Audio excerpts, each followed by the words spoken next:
Okay, so now let's talk about fundamental theorem calculus. Fundamental theorem calculus is very important, one of the most important theorems in calculus, or I can say the most important theorem for calculus 1. It has two parts. In lesson 24, we're gonna introduce the first part. Lesson 25, we'll talk about the second part. Okay, so to get started, let's first recall we have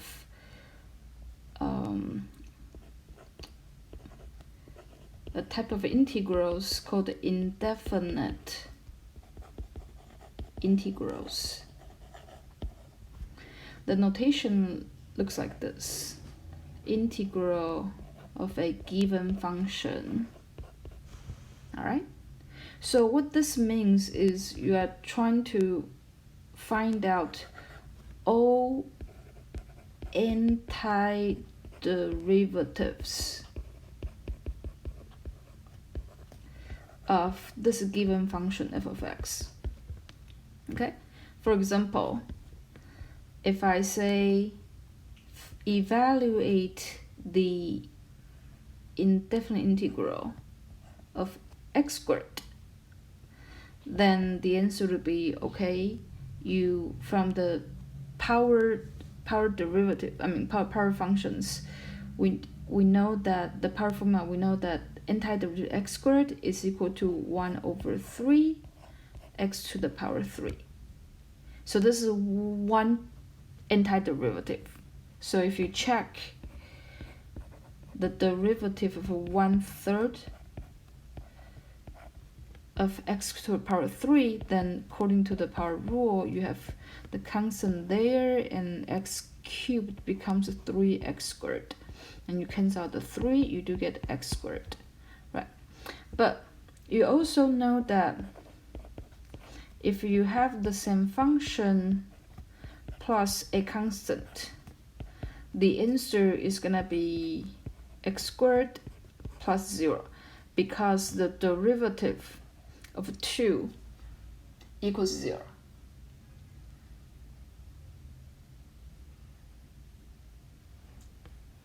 Okay, so inspired by this,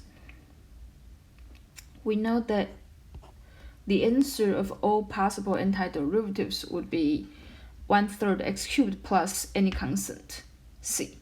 Okay, so really when we see this notation, it tells you, okay, there is a given function f of x, find me all the functions whose derivative is equal to this given f. Now we have something else called definite integrals. The notation looks very similar. It's written as this. So now it has two components. Let me change color. F, A, B.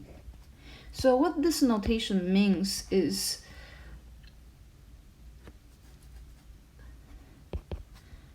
you are finding the area of the region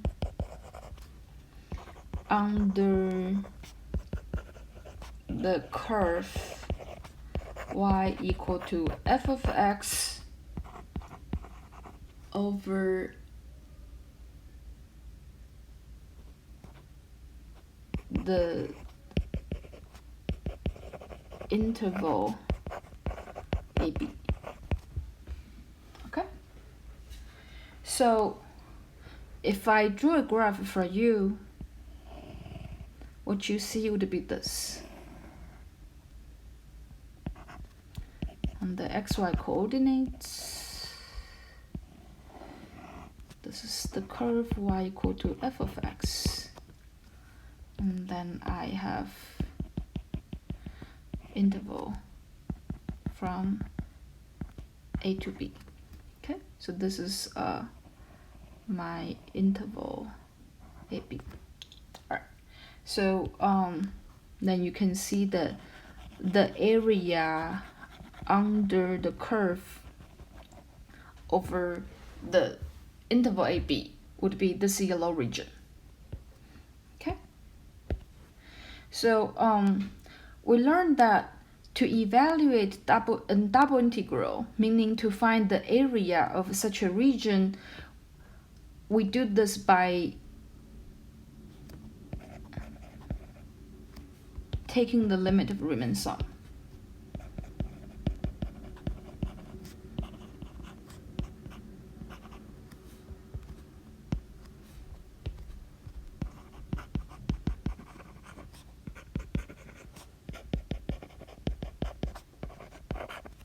Of Riemann sums.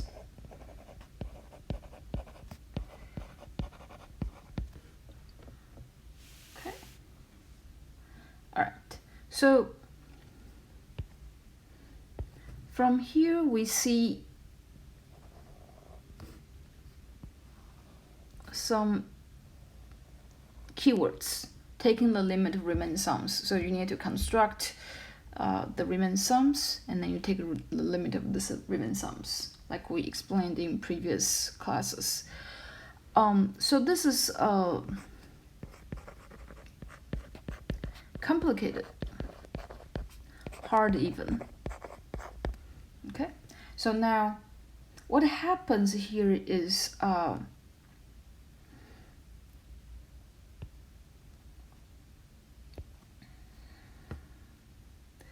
fundamental theorem tells you that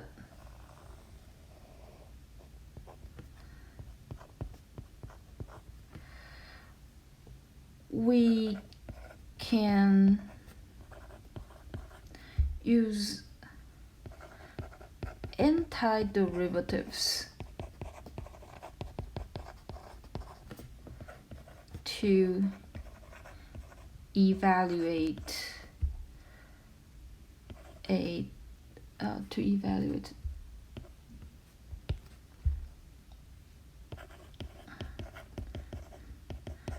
definite integrals. Okay, so what does this mean? That means we don't need to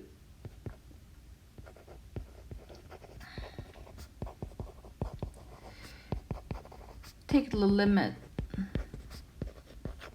of Riemann sums like we said before. So yeah, okay, that's good news. All right, so now what does this fundamental theorem calculus say?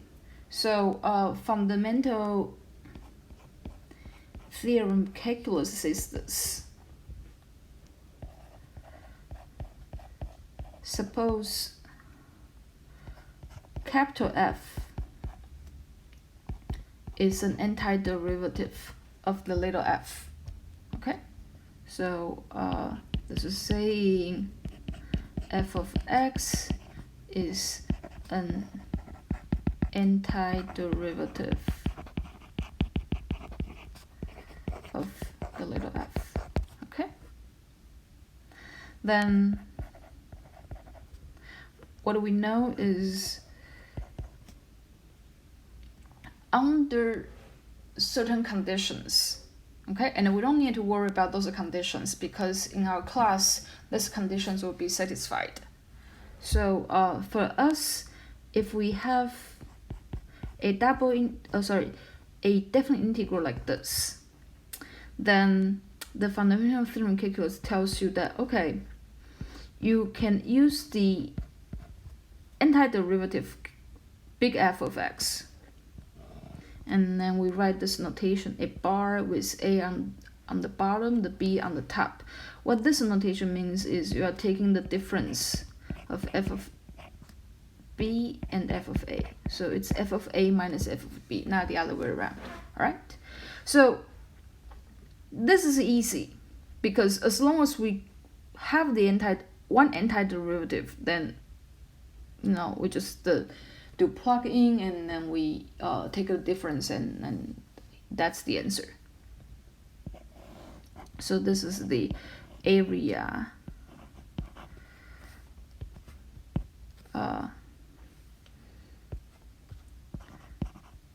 under y equal to f of x over the interval AB.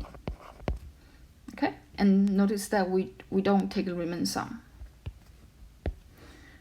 All right, so example.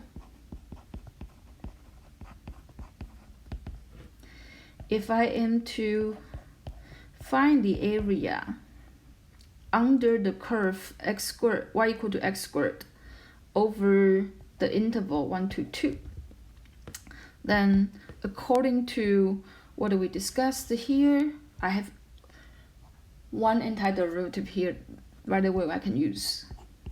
So 1/3 x cubed. All right, so this means 1/3, 2 to the power 3 minus 1/3, 1 to the power 3, which is 8/3 minus 1/3. So we end up having 7/3 as the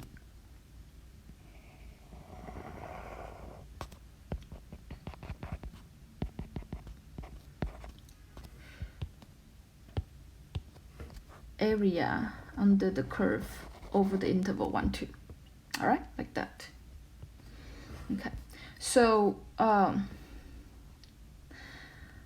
the key information here is we have indefinite integrals and definite integrals.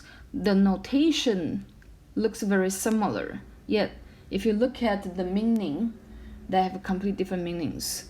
To find a definite integral, we have to take the limit of Riemann sum. But with the help of the fundamental theorem calculus, we can just use any antiderivative that we can find, and then we can just evaluate the antiderivative at the upper bound and at lower bound, and then take the difference. Okay, so this is pretty cool. All right.